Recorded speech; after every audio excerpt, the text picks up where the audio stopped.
پھر اسی صورت میں اللہ رب العزت نے یہود و نصارہ کی دوستی سے منع کرنے کے ساتھ ساتھ سچے ایمان والوں سے دوستی لگانے کا حکم دیا ہے۔ کفار کی دوستی کی قباحت کو واضح کرنے کے لیے مسلمانوں کو سمجھایا ہے کہ وہ اسلام کے شاعر کا مذاق نہ اڑائیں۔ کون اڑاتے ہیں؟ کفار اسلام کے شاعر اسلام کا مذاق اڑاتے ہیں، اس لیے ان کے ساتھ دوستی کسی طور پر بھی جائز نہیں ہے۔ یہود و نصارہ کی گمراہیوں میں سے یہ بھی ہے کہ انہوں نے اسلام اور قرآن کو جھٹلایا۔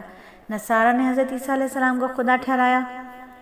بے شک وہ لوگ کافر ہوئے جنہوں نے اللہ وہی مسیح ابن مریم ہے ان کے لیے بعد سے کہا کہ وہ تین میں سے تیسرا ہے، یعنی انہوں نے حضرت عیسیٰ کو خدا ٹھہرا دیا۔ قرآن نے ان کے غلط نظریے کی تردید کرتے ہوئے فرمایا کہ عیسیٰ ابن مریم اور ان کی والدہ دونوں کھانا کھاتے ہیں۔ ظاہر ہے جو کھانا کھائے گا وہ فضلہ نکالنے کا بھی محتاج ہوگا، محتاج خدا نہیں ہو سکتا۔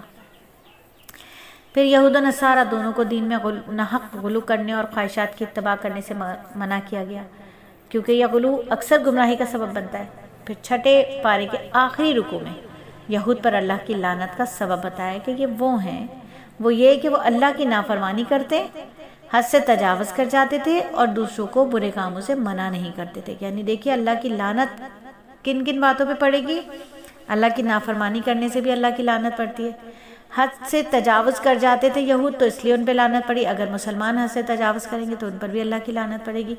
اور وہ ایک دوسرے کو برے کاموں سے منع نہیں کرتے تھے، اور جب ایک دوسرے کو برے کاموں سے منع نہیں کرتے تھے تو اللہ کی لعنت یہود پر پڑی۔ تو آج مسلمان جو ہیں، ہم اپنے گریبانوں میں بھی ذرا جھانک لیں کہ آیا کیا ہم میں یہ تین باتیں موجود ہیں؟ یعنی ہم جو ہیں وہ اللہ کی نافرمانی کرتے ہیں یا نہیں کرتے؟ 24 گھنٹے کی زندگی اللہ کے احکامات رسول اللہ کے طریقے سے گزرتی ہے یا نہیں گزرتی؟ یہیں پتہ چل جائے گا کہ اللہ کی لعنت کے مستحق ہیں یا اللہ کی رحمت کے مستحق ہیں۔ دوسرا، ہم حد سے تجاوز کرتے ہیں یا نہیں کرتے؟ اچھی طریقے سے ہم سب اپنی اپنی ذات کو کسوٹی پر رکھ دیں، میزان پر رکھ دیں، تو ہمیں پتہ چل جائے گا کہ ہم کتنا حد سے زیادہ یعنی اسراف کرتے ہیں۔ پھر برے کاموں سے منع کرتے ہیں یا نہیں کرتے؟ آج ہماری مسلمان بچیاں ولاگنگ کرتی ہیں، ٹک ٹاکر بنی ہوئی ہیں، اللہ معاف کرے اپنے فیملیز کو دکھا رہی ہوتی ہیں، یعنی اپنے شوہر کے دوستوں کے ساتھ ولاگنگ کر رہی ہوتی ہیں۔ اسے دیوس کہتے ہیں۔ ایسے مردوں کو حدیث میں دیوس کہا گیا، اور یہ زناکاری ہے، کھلے عام زناکاری ہو رہی ہے۔ کیا ہم منع کرتے ہیں ان کو؟ ہم تو انہیں پروموٹ کرتے ہیں، لائک کرتے ہیں، فالو کرتے ہیں، ان کو پروموٹ کرتے ہیں۔ تو ہم بھی انہیں جیسے ہیں، استغفر اللہ، اگر ہم یہ کام کریں گے تو ہم یہ تینوں چیزیں تو آج ہمارے اندر بھی موجود ہیں۔ دیکھیں ہم سب اپنے اپنے گریبانوں کو جھانکیں۔ تو یہ اصل میں امت اسلامیہ کو سمجھایا گیا کہ وہ کیا کرے، وہ امر بالمعروف نہیں یعنی منکر کرتا رہے، یعنی ورنہ اللہ کی لعنت ان پر بھی پڑے گی جیسے کہ بنی اسرائیل پر ہوئی۔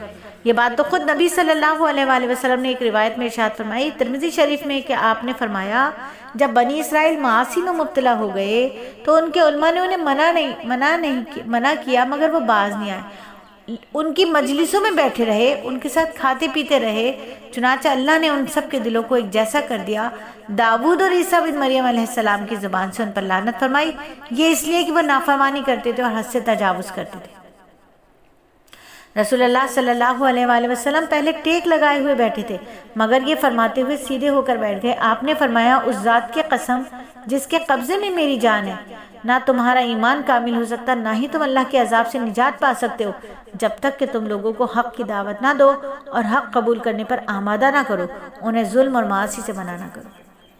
تو اب دیکھیے، اگر ہم ایسا کام کر رہے ہیں، یعنی صرف نیکی کو پھیلانا ہمارا کام نہیں ہے، برائی سے روکنا بھی ہمارا کام ہے۔ اور اس برائی سے روکنے میں پتہ ہے آپ کو کیا ہوتا ہے؟ اس برائی سے روکنے میں لوگ آپ کا بائیکاٹ کر دیتے ہیں۔ کوئی مسئلہ نہیں، کر دیں، کوئی مسئلہ نہیں، کر دیں، اچھے لوگوں کے ساتھ اللہ ہمیں جوڑ دیں گے، لیکن اپنا کام پورا کرنا ہے۔ جو برا ہو رہا ہے کوئی کام تو اسے ایک مرتبہ ضرور کہنا ہے۔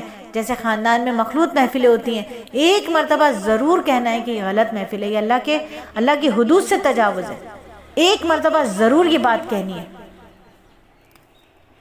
جہاں کہیں آپ دیکھیں کہ اللہ کی حدود سے تجاوز ہو رہا ہے، ایک مرتبہ کہنا ضرور فرض ہے، ورنہ ممکن ہے کہ تم دعائیں کرو اور تمہاری دعائیں قبول نہ کی جائیں۔